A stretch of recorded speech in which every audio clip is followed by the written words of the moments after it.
সৎ বাবা সৎ মাকে আমরা নেগেটিভ ভাবে দেখি। সৎ বাবাও যে অনেক ভালো একজন বাবা হতে পারে এটা মোস্তফা কামাল রাজ তার এটা আমাদেরই গল্প প্রমাণ করেছে।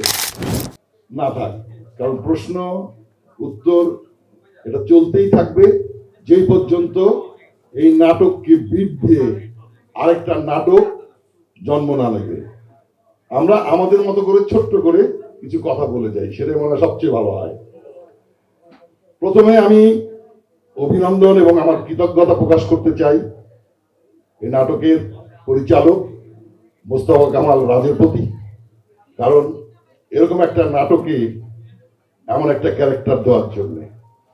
সেই সাথে আমি কৃতজ্ঞতা প্রকাশ করতে চাই আমার সহকর্মীদের প্রতি এবং উপস্থিত সাংবাদিকদের প্রতি। আর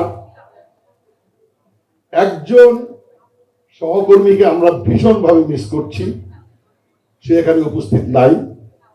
আমার ছেলের চরিত্রে অভিনয় করেছেন মায়ার চরিত্রে আয়ান। সে তার বাবার কাছে কানাডায় আছেন।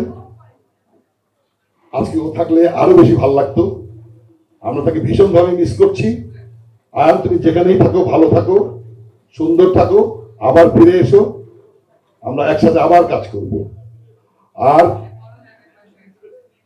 এই নাটকে আজকে সাকসেস পার্টি দর্শক যেভাবে এই নাটকটাকে নিয়েছে, আমরা শুধু রাজ না, এই আমাদের দেশে আর যারা নির্মাতা আছেন তাদের সবার কাছেই আশা করব এরকম নাটক দর্শকদের উপহার দিন, তাহলে নাটকের একটা বিপ্লব সংগঠিত হবে। এটা আমি বহুবার বলেছি, একটা সৎ বাবা সৎ মাকে আমরা নেগেটিভ ভাবে দেখি, কিন্তু রাজ এটাকে পজিটিভ করে দিয়েছে।